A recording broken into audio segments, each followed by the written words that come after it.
पूज्य बाबा बालकनाथ जी के श्री धाम में मुझे आज आप सबने यहां आने का सौभाग्य दिया है। आप सभी का मैं हृदय से अभिवादन करता हूं। भाइयों बहनों, मैं अयोध्या की धरती से आया हूं।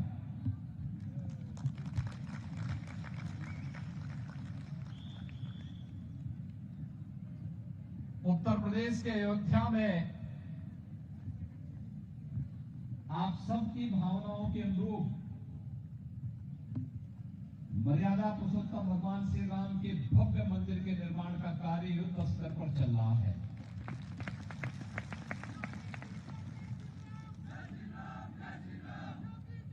और आज जब मुझे यहां पर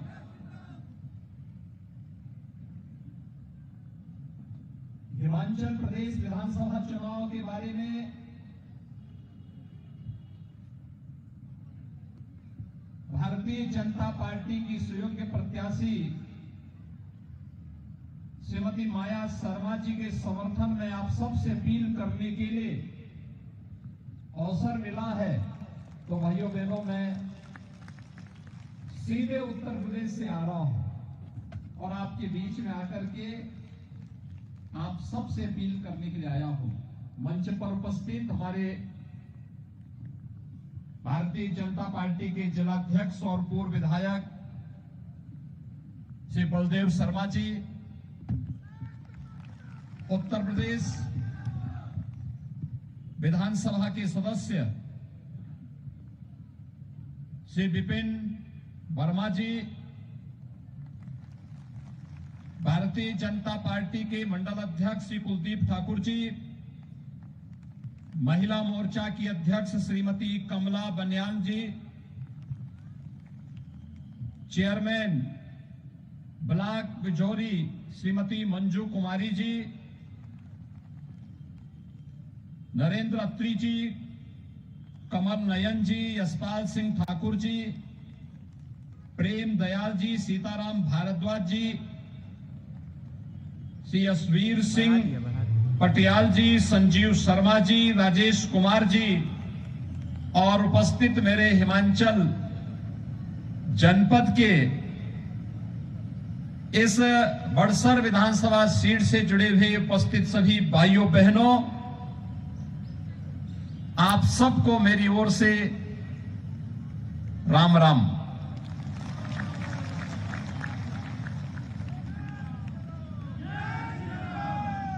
हम सब जानते हैं हिमाचल प्रदेश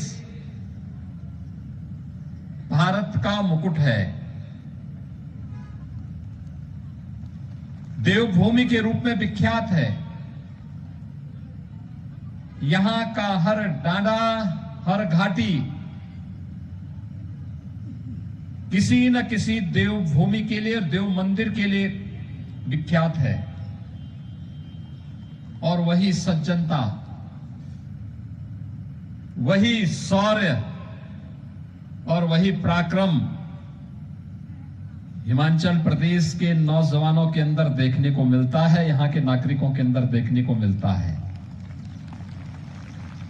पहाड़ जैसी दृढ़ता भी है, लेकिन पानी जैसे संवेदना भी है। और दोनों का जब समन्वय होता है, तब भारत के रक्षक के रूप में जवान यहां से निकल करके भारत की सीमाओं पर भारत की रक्षा करते हैं। और भाइयों बहनों, हम सब जानते हैं, देश के इन बहादुर जवानों को सम्मान देने का काम अगर किसी ने किया, वन रैंक वन पेंशन के माध्यम से प्रधानमंत्री मोदी जी ने किया है। हिमाचल प्रदेश के अंदर एक लंबे समय तक प्रधानमंत्री मोदी जी को यहां पर संगठन के रूप में कार्य करने का अवसर प्राप्त हुआ था। एक एक जनपद, एक एक मंडल, एक एक गांव का उन्होंने पैदल भ्रमण किया है। और इसलिए यहां पर जब हम हिमाचल की बात करते हैं तो हिमाचल के बारे में प्रधानमंत्री मोदी जी जिस मजबूती के साथ यहां के विकास को ध्यान में रख करके आज डबल इंजन की सरकार हिमाचल प्रदेश के अंदर कार्य कर रही है, अभिनंदनीय कार्य हुआ है श्री जयराम ठाकुर जी के नेतृत्व में हिमाचल प्रदेश के अंदर। हिमाचल प्रदेश आज विकास की एक नई गाथा लिख रहा है। हिमाचल प्रदेश एक बार फिर से अपने शौर्य और पराक्रम के साथ साथ विकास और समृद्धि की एक नए पथ पर अग्रसर हुआ है।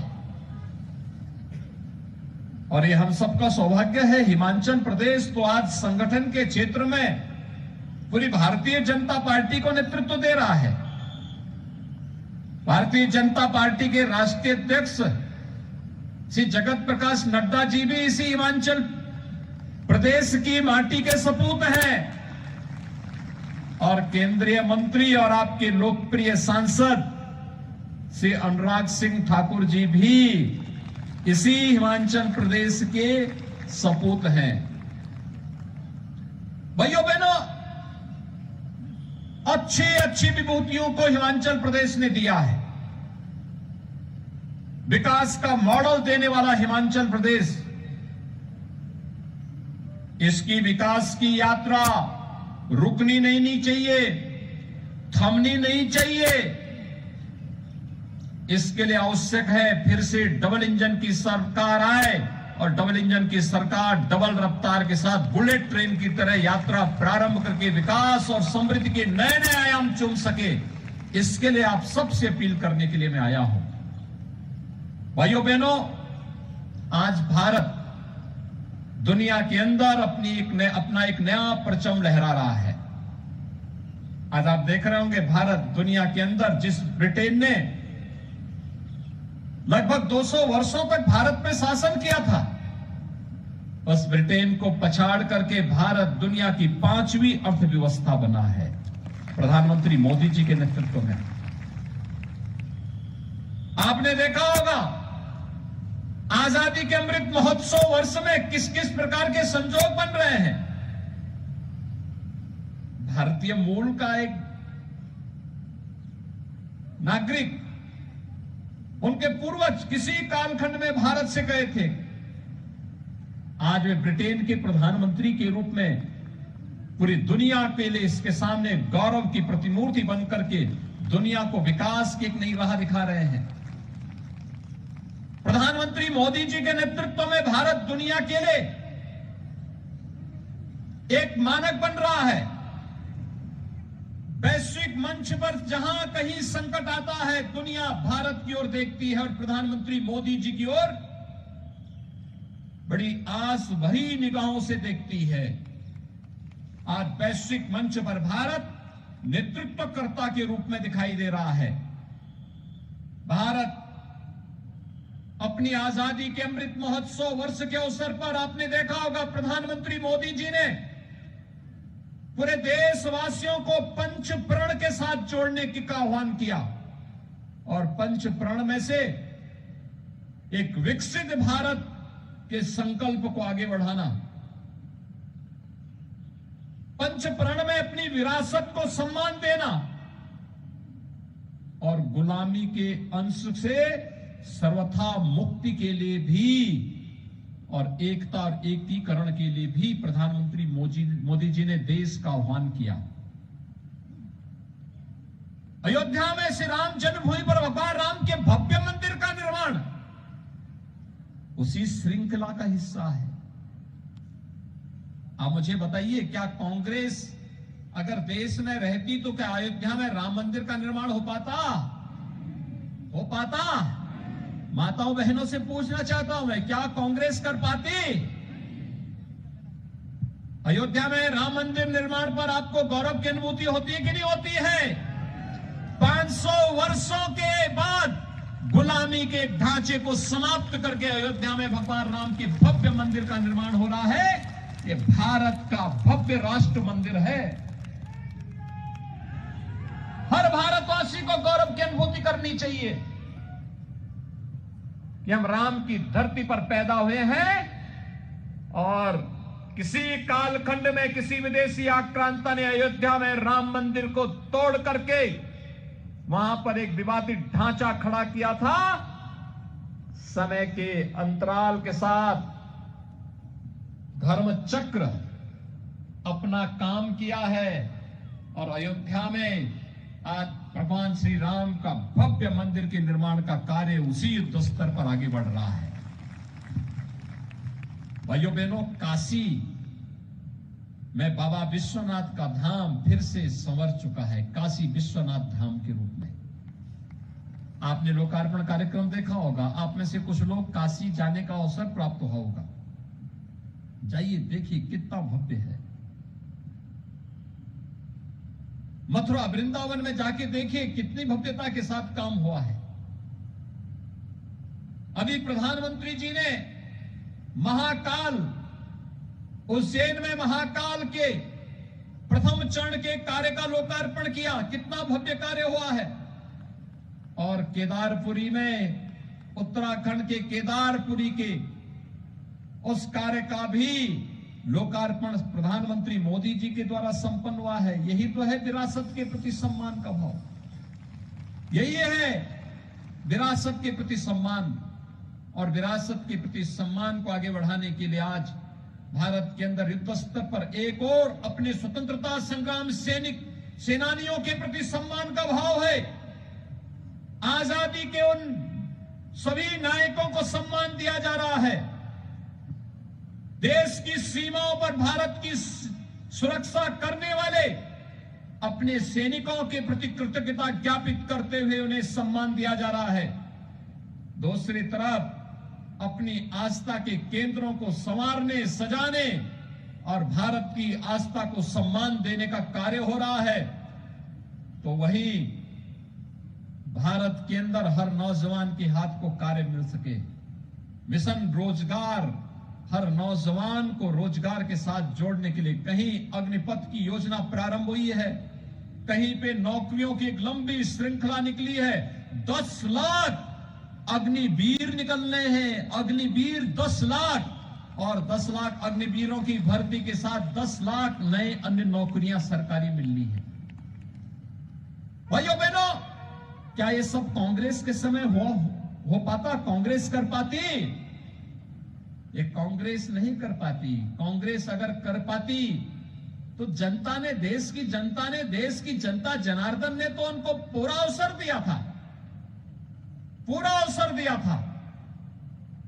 लेकिन कांग्रेस के एजेंडे में विकास नहीं है, कांग्रेस के एजेंडे में विरासत का सम्मान नहीं है, कांग्रेस के एजेंडे में सैनिकों का सम्मान भी नहीं है। कांग्रेस के एजेंडे में कहीं भी न अयोध्या था, न काशी था, न केदारपुरी थी, न महाकाल था। कांग्रेस के एजेंडे में तो केवल एक खानदान के विकास का था। और भाइयों बहनों, केवल एक खानदान के विकास तक सीमित है पार्टी, इसीलिए आज अपना अस्तित्व खोती जा रही है। इन्होंने विकास के नाम पर भ्रष्टाचार की नई नई परतें देश के अंदर खड़ी करनी प्रारंभ कर दी थी। इसका खामियाजा देश ने भुगता है। विकास अवरुद्ध हुआ है और आज उसकी कीमत हमारा नौजवान चुका रहा था। लेकिन अब भारत उससे उभर चुका है।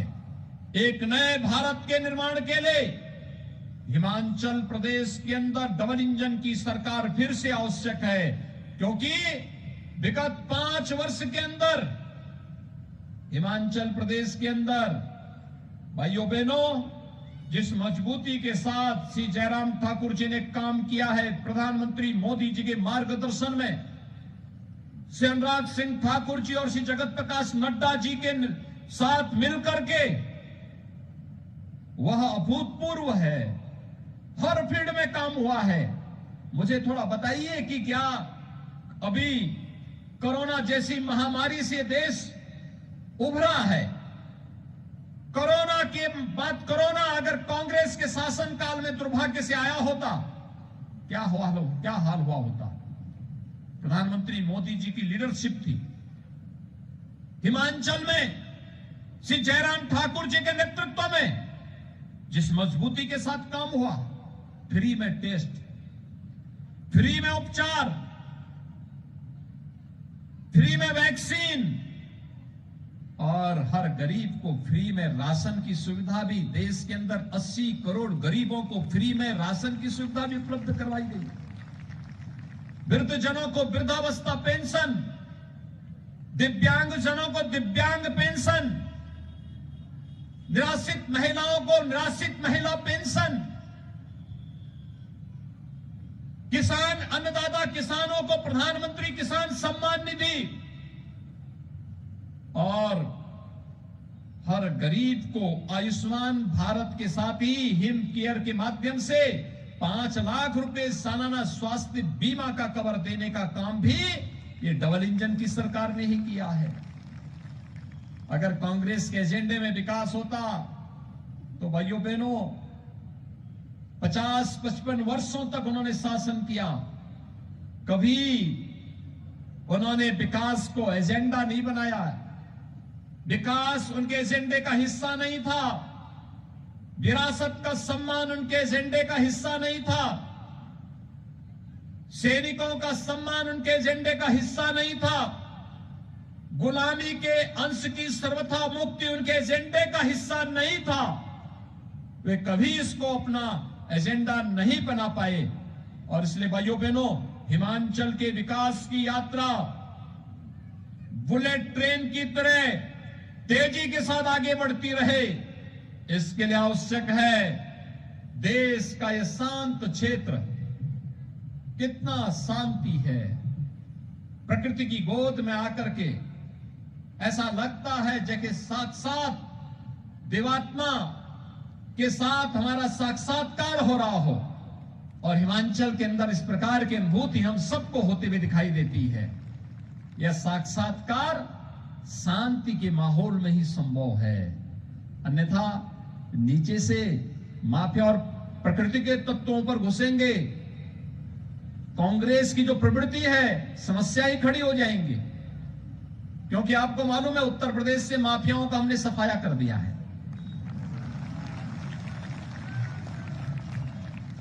उनका राम नाम सत्य है हो चुका है। उत्तर प्रदेश से गायब, तो कहीं तो ठौर ठिकाना ढूंढ रहे होंगे, कहीं तो ढूंढ रहे होंगे ना। तो इसलिए हिमाचल प्रदेश को सुरक्षित रखने के लिए, हिमाचल के विकास को तेज गति देने के लिए, हिमाचल के नौजवानों के लिए और विकास की इस गति को स्वास्थ्य के क्षेत्र में, ग्रामीण विकास के क्षेत्र में, शिक्षा के क्षेत्र में, रोजगार के लिए, माताओं बहनों के सम्मान और स्वावलंबन के लिए डबल इंजन की सरकार फिर से बननी चाहिए। और डबल इंजन की सरकार के लिए आवश्यक है श्रीमती माया शर्मा जी का यहां से विधायक बनना आवश्यक भी है। पिछली बार भाइयों बहनों चूक हो गई थी तो विकास में पिछड़ गए, ऐसी चूक तो नहीं होगी ना, ऐसी चूक तो नहीं होगी।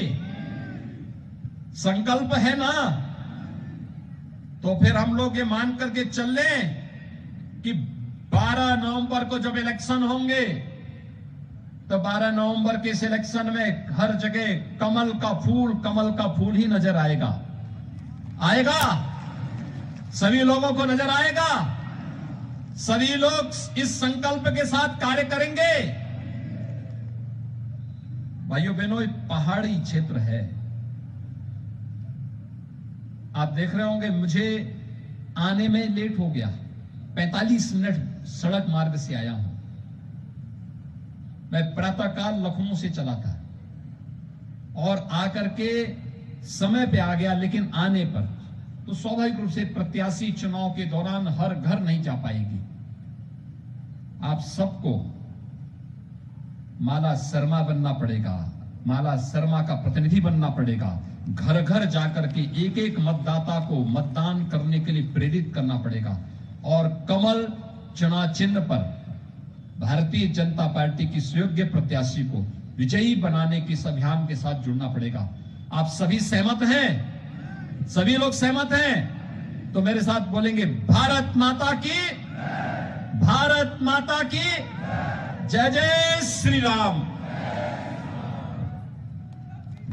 धन्यवाद।